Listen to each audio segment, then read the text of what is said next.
Hey all, Dan from Spurs Mania here. Wow, what's going on?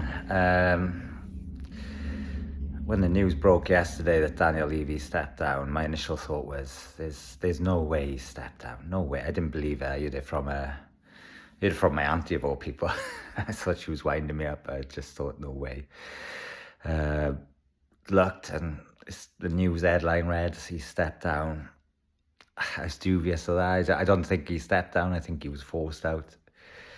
Um, there's no way he would have stepped down voluntary. No way. That was his baby, and I wonder how far back he knew that maybe, or when this all came about. It feels kind of weird the timing that the transfer window is just shut, and he was head of all them negotiations over the summer. Was the final straw with some of the dramas that played out. I don't know. It's hard to know, but it's funny timing. And there's been rumours in the past that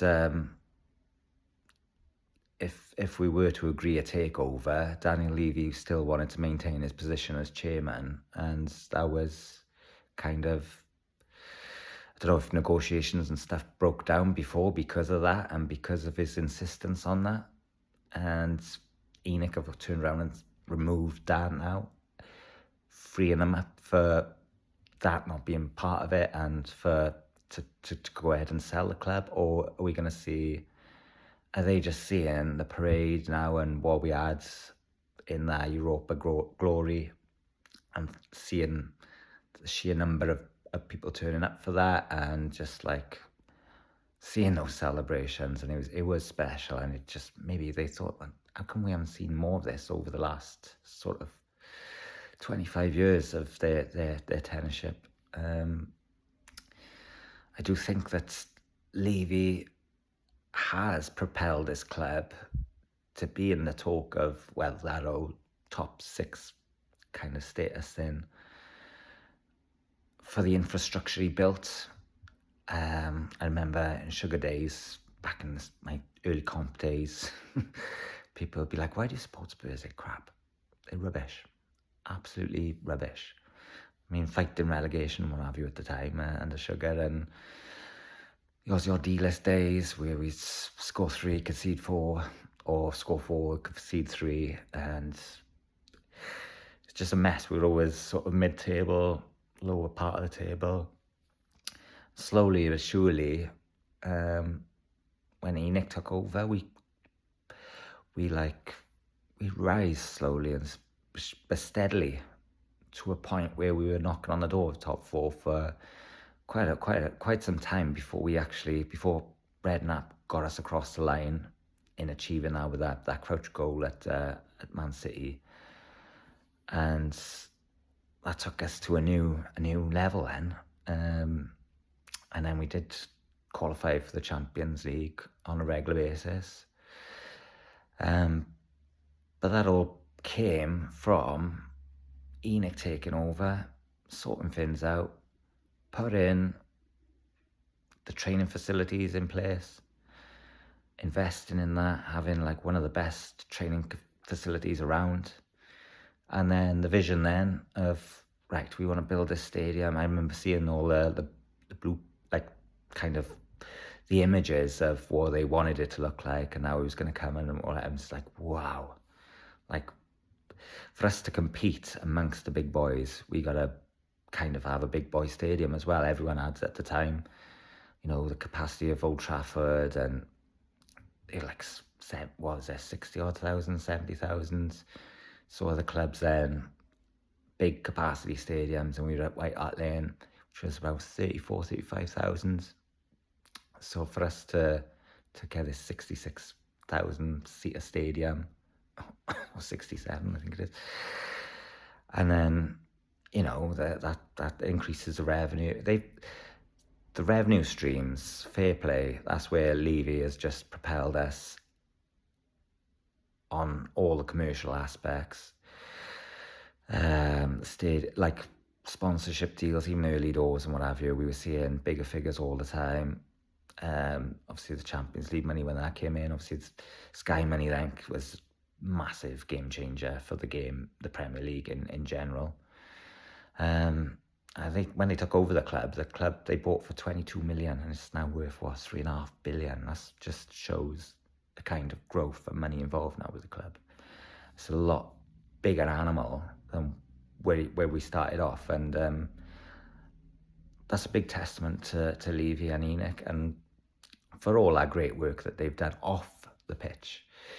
The problem with fans is, as these years have transpired now, and how we were told the stadium was going to be a game changer, moving to the stadium, and then when you see the plans for the hotels and what have you, then it's like, come on, focus. And you see all the concerts that are taking place, the go-karting, the skywalks, the NFL stuff, the box, like, all well and good, but all that money that's being generated there, we want to see it being put back in the team and competing on that sporting front on the pitch. And there's been so many moments where we've been so close, and you just thought, right, all we need by here now is a couple more pieces to add to the Kane and the Son when they were firing, and under the Pochettino days when we were so close to being, we had that challenge where, Leicester won the league, and we were there all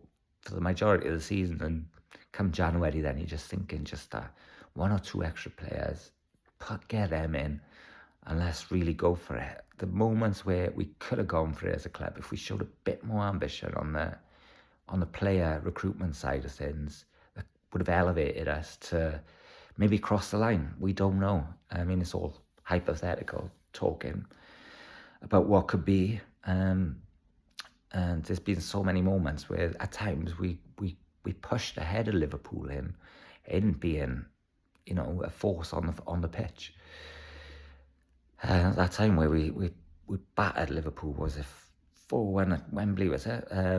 When we were there waiting for the stadium move, and you're just thinking, oh my God, once the stadium move happens, once we're in there and we got all these extra revenues, to see that being pumped and put into the team, and to think that we're going to kick on a level or two now when that does happen, for it then not to happen, and we've sort of regressed since.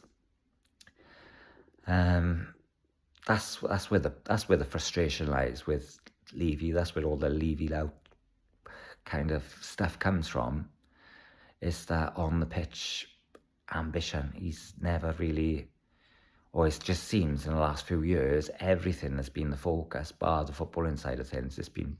Footballing side of things seems to have taken a back seat, and it's like,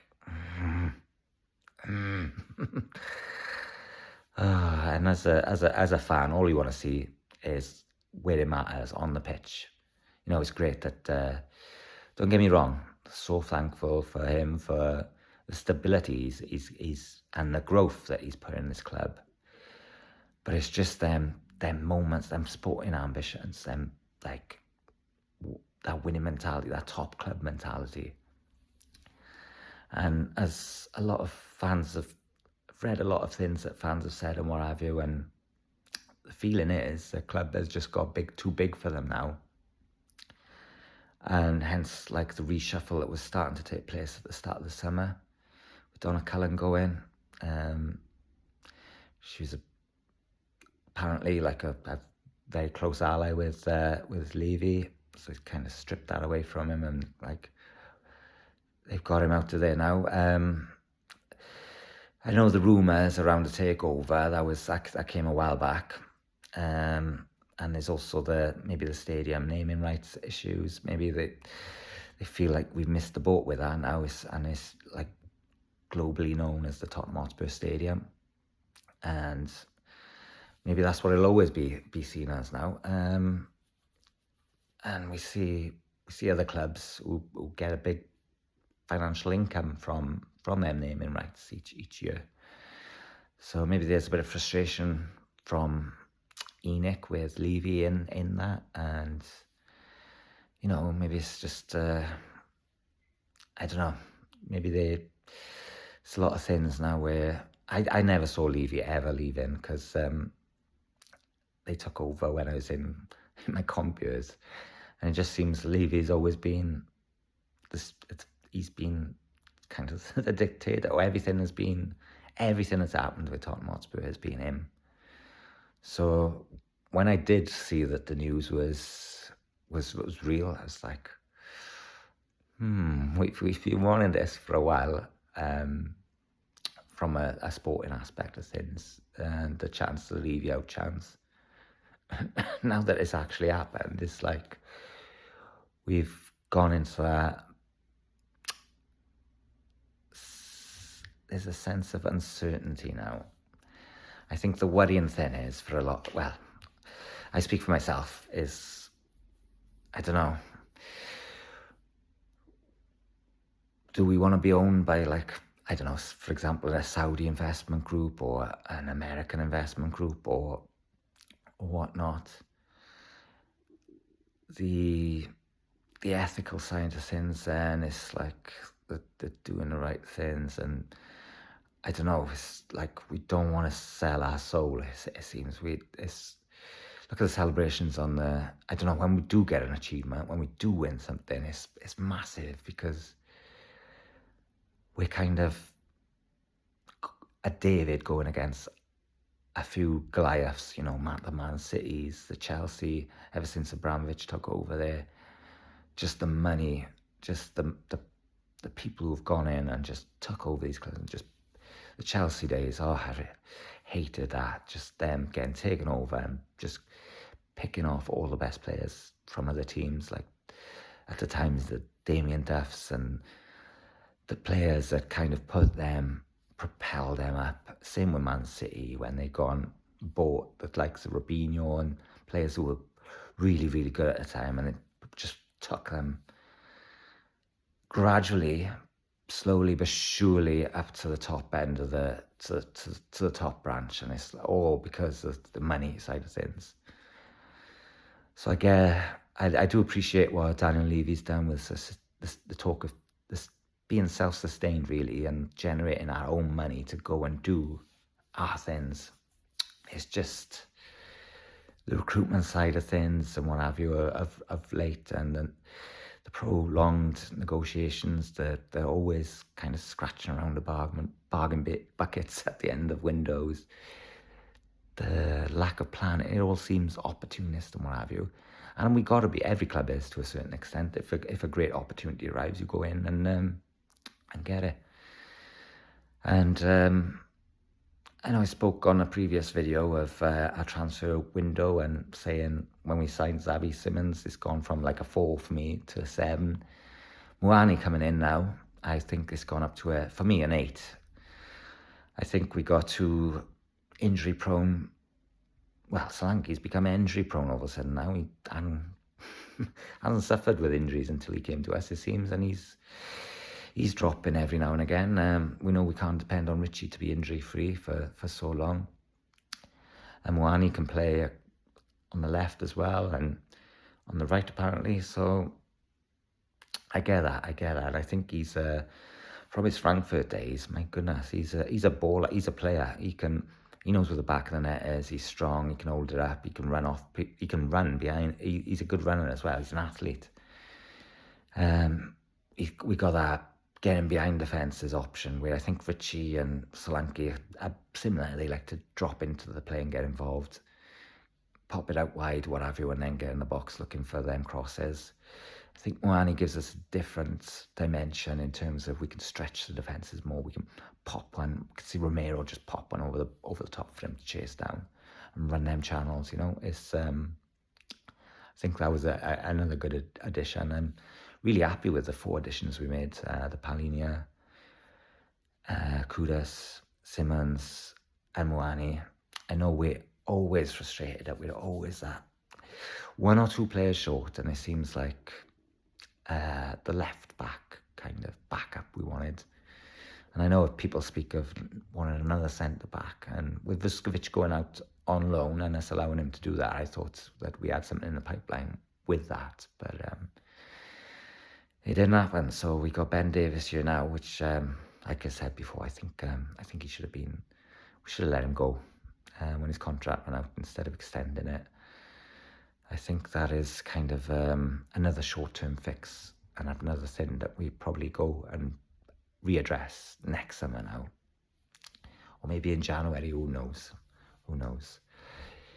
But yeah, when I heard the news of Levy, shocked, to be honest. I thought, honest to God, he's going to be at the helm, because he's had protests all the way through his all the way through.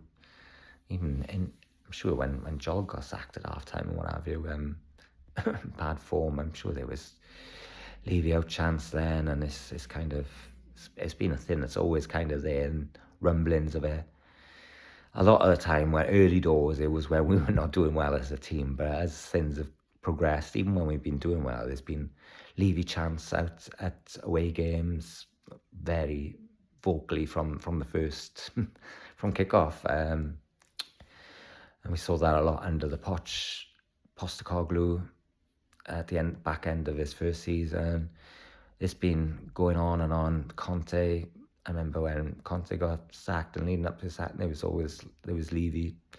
It's been something that's been going on for years now, because as a fan base, we've always felt like he hasn't gone that extra mile to push us out and to make us more competitive on the field, to go and achieve some of the goals that we thought.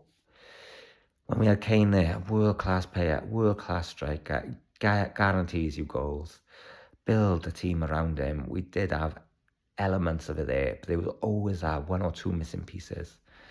And that seems to be the story of us under Enoch, since they propelled us to that height where we were becoming a top 4, 5, 6 team, like I say, when we were competing. We never really pushed the boat out further then, and we kind of stuck in this what seems to be, we're content with getting that Champions League money. Top 4, that seemed to be like the cap of what they were looking for, what they were happy with. They were content in that swim lane. And I think the challenge with Leicester that 1 year, where under Pochettino, where we were so close, and we never really built on that then, and the frustrations came out from Poch then saying he's just the head coach, we need new furniture, we need to rebuild. Champions League final, I mean, that was just unbelievable, that journey, getting there. But then we never really looked like we were going to win it when we turned up for that fight. We didn't really turn up. It was just disappointing. And obviously that's Sissoko ridiculous handball, first minute, that kind of knocked the stuffing out of him. Even if, it was just, but then that summer then you think, go, invest in him, believe in him.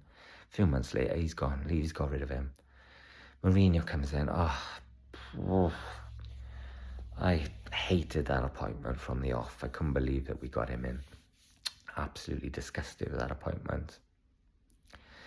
And then, I don't know, the Mourinho getting sacked 6 days before our final, which you know full well, we could have got over the line if we just left him there. I think Levy, after a certain point, I think he does take it a little bit personal with figures and what have you, and I think he just didn't want to see Mourinho lift that trophy for us. Maybe if we had won it, I don't know if he wanted him to be part of the history. I wouldn't have been comfortable with that, but I don't think it was right to get rid of him at that time, just before that final. And then Conte, I was optimistic when we got him in. I said that before. I just don't think we proper backed him, and we proper had. It's always been a crossover of players being in for the wrong managers, sort of thing. Here we are now under the. I thought it was harsh to get rid of Ange. I didn't understand that at the start of the summer. I was just, after such an awesome achievement, it just felt like a real punch in the gut when we got rid of Ange. And just for I don't know. You know what it's like. Just, oh, it's so Spursy. They win a trophy and then they get rid of the manager. And I kind of fed into my anger with it was, right, we're showing ambition here. Postecoglou, he prioritised that. He gone and won it. Speaking of winning other trophies, the need for adding experience over the summer, which in fairness we have gone and done now, but without him.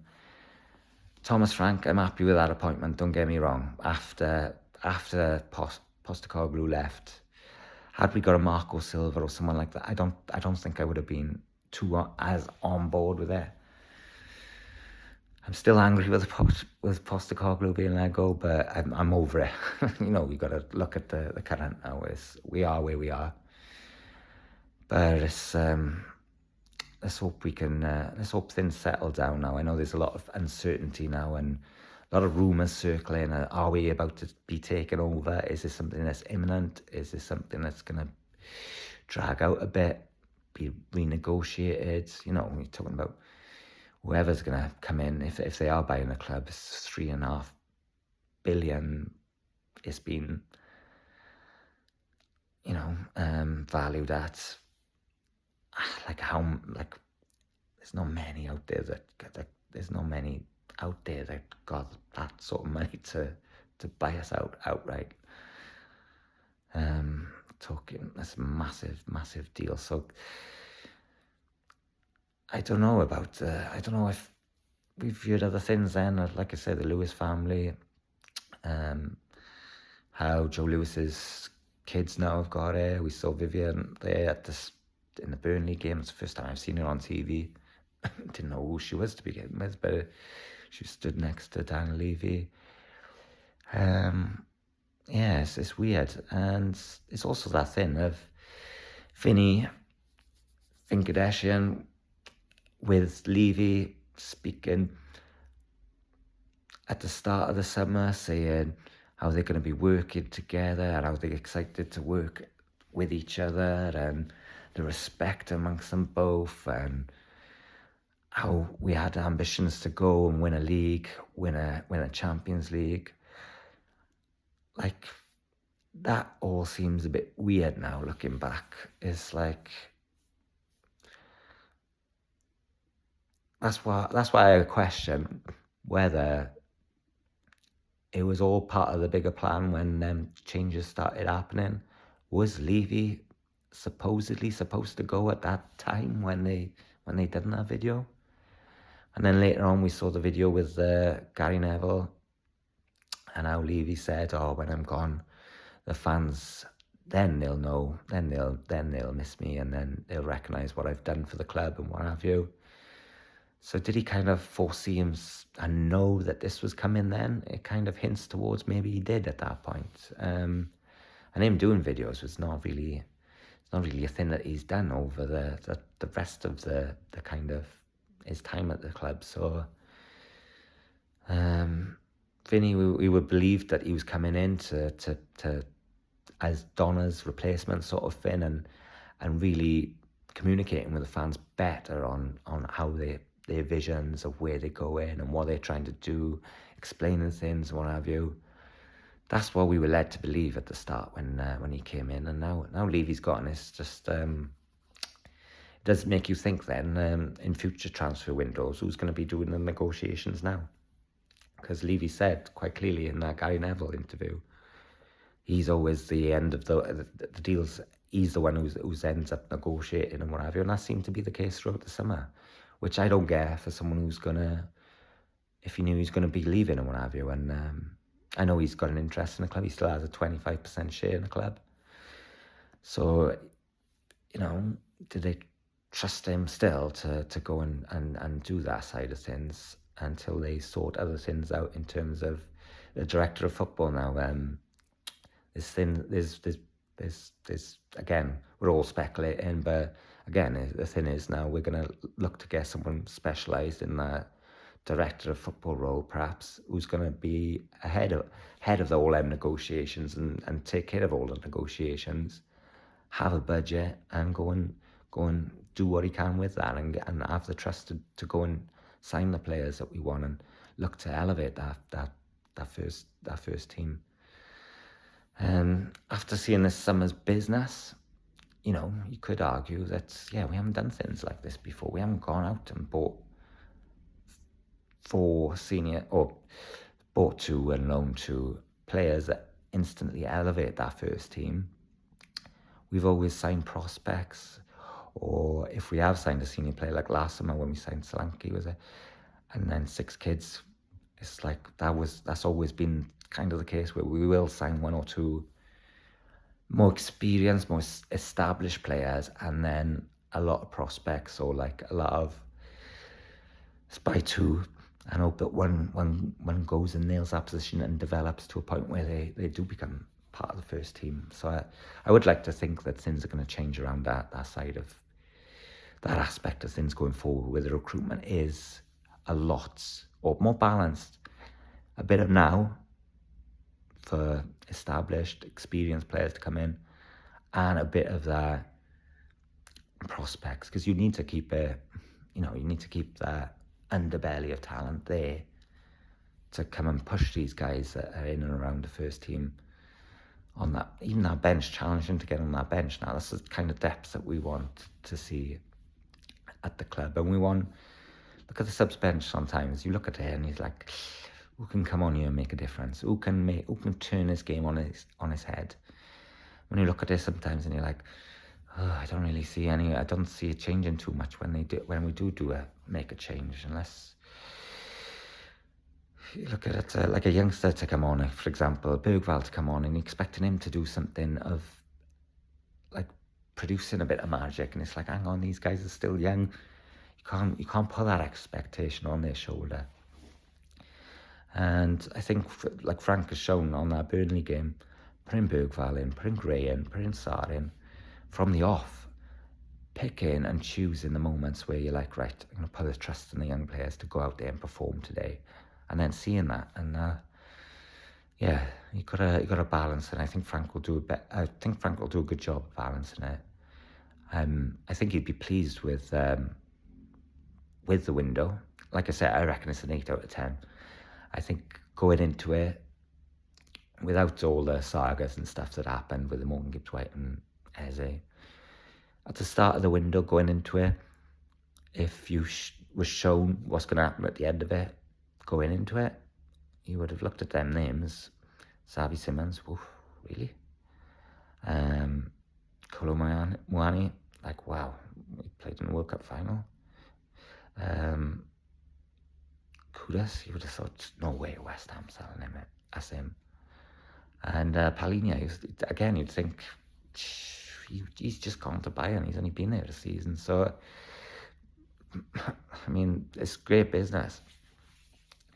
And it's a little bit lucky in a way that we've kind of fell on our feet, I think, with Simons. That Chelsea moved on other targets, so all of a sudden he was available late, and we're kind of lucky to get him in. And Kolo Muani, for all summer, he looked like he was going to Juve permanently. For whatever reason, that fell apart. And fair play to us for stepping in and going and capitalising on that situation and getting him in. The only thing that bugs me with that is no option to buy. I think that's he could come in and absolutely he's a top player, and I think with regular game time, his numbers at Juve was, I think he played 16 league games and had 8 goals, which is 1 in 2. That's good return. He's got that Champions League experience. He's got a number of caps for France. He's a proper established international player. So I think if he catches fire and does really well for us, my worry is that someone like Chelsea at the end of the season will go, right, let's go and get him. Let's go to PSG, just pay the money, let's just get him. And we've got no say in that, we haven't got that option. Because it was done so late, I did hear rumours that perhaps we were going to try and negotiate with PSG afterwards and get some kind of option. But I don't see how that can be a case from their perspective now. They got the loan fee, he's at Spurs. They've already signed off on that, they've already got their fee, the whatever wage coverage we're doing, and they're just gonna they're going to just sit back and watch now and see if, and hope that he does well with us. And they want to see his value push up more towards the figures that they paid for him initially. And from his point of view, I think he just, since he's moved to Frankfurt, he was top player at Frankfurt. He was like one of the key figureheads in that team that really pushed and punched well above their weight. To go to PSG then and to have the players in front of him to not get in there, it's kind of unsettled him then. He's gone. He's played a little bit part sort of thing there. Went to Juve, got in the team, done pretty well there. And I think he was thinking, right, I'm going to go Juve now this summer, and make that my home now, and be one of the key figureheads of this team now going forward. He hasn't got that, so it's fallen down for him again. He's come to Spurs now. And he's like, I don't know, when I can see him doing really well surprisingly well for us. I think he's that good of a player. And but then I do wonder then if he does do really well and he does settle into the Premier League, are we going to see the likes of Chelsea and bigger fish then coming in and prizing him away, or maybe even go back to PSG and then becoming the player that he felt he could be for them when he initially went there. I don't know. I think we missed a trick there with the not having an option to buy, even a mandatory to buy if well, depending on the figures, of course. But have we seen before with the option to buy? We had it with Tell and we renegotiated that, so it's always renegotiable anyway. It's just I don't know. I hope that doesn't come back to bite us in the butt. We'll have to see, but I think he's going to be a lot better for us than.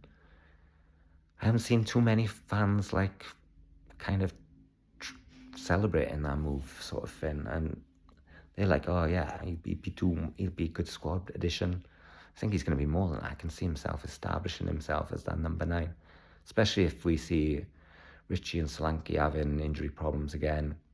If he gets a run of games and he's firing, kind of like what Richie done first couple of games of the season, and he's in a rich vein of form, and Frank spoke, he's on my number 9 at the moment.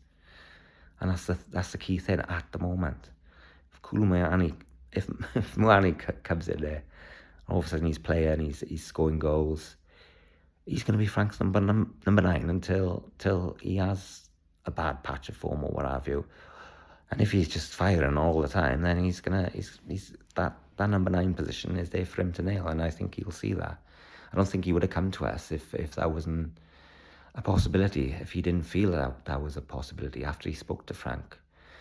So it's a nice problem to have. And I was concerned when we had Solanke missing out on the Bournemouth game, and there was his ankle's playing up again and he's having problems with it. It all suggests that maybe he might need surgery, or there's a bigger thing there that.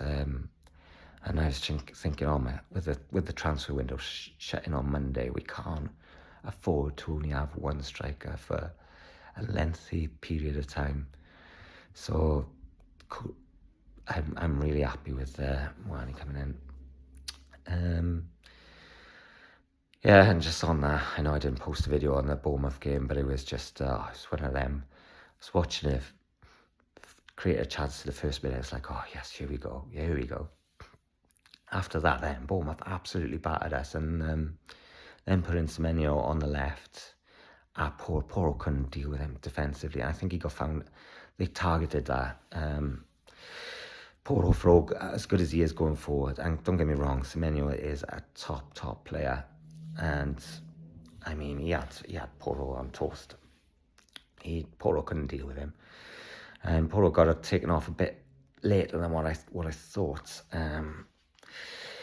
But again, it was one of them games where sometimes it's just like you just got to credit the opposition. Their pressing game was unbelievable.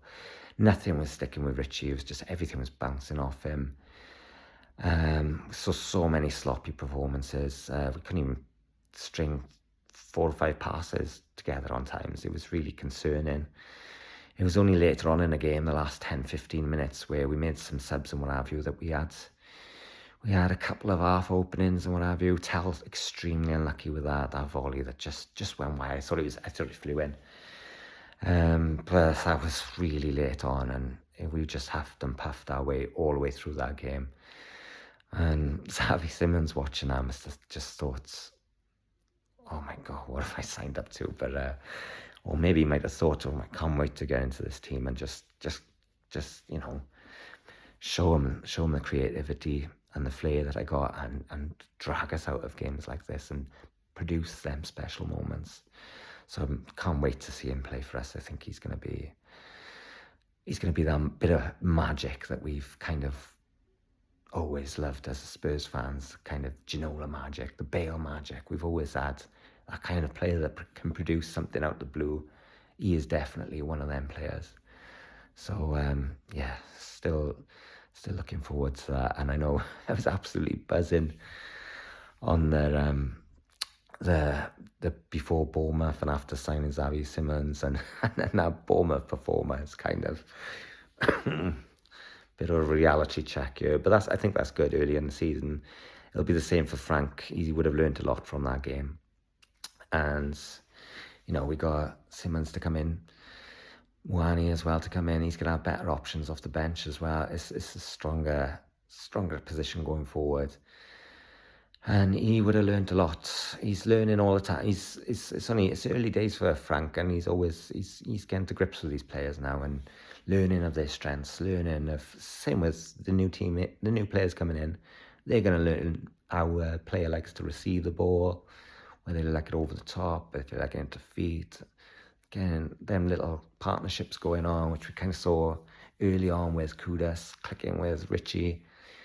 I hope there's a lot of more clicking with other players as well, the Muanis and the Solankis. Hopefully when he comes in for a game or two, that we see a partnership happening between maybe him and Simons, or all these little different partnerships on the field. I think they're going to grow as we develop into the season, obviously, once they get to know each other better, and I think we'll be a lot stronger for it. So yeah, there's uncertainty now in terms of like what's going on with the club, in terms of the ownership going forward, if there is going to be a change in that, or if it's just a case of fresh ideas, fresh people in, carrying on in the ENIC train, but hopefully with a bit more sporting ambition and a bit more emphasis on improving our first team, and maybe stepping away from the recruitment side of putting so much money into prospects all the time. Maybe we're going to see that be more balanced going forward. Maybe we'll see still doing the one or two odd prospects, but the emphasis is continuously on us being competitive and having a squad being able to compete on them all fronts, as they've said a couple of times in the statements over the summer. So I know they put a statement out saying that they want to see that their focus is on the sporting ambition of the club and pushing that.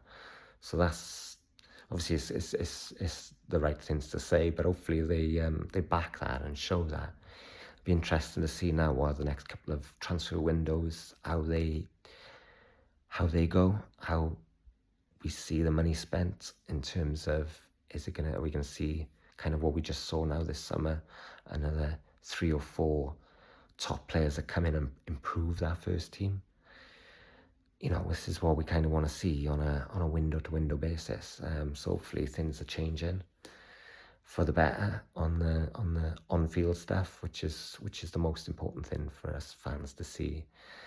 The bragging rights between us and Arsenal and all that competitors, and just seeing us push up that table, be in the mix of them European places at least this season, and then propelling back to being a top 4 club, and hopefully getting to that point where we're kind of clawing our way into them third, second position, and then putting eventually a title challenge, a legitimate title challenge, a realistic title challenge with a squad to bolster that, to be in that position where they can challenge.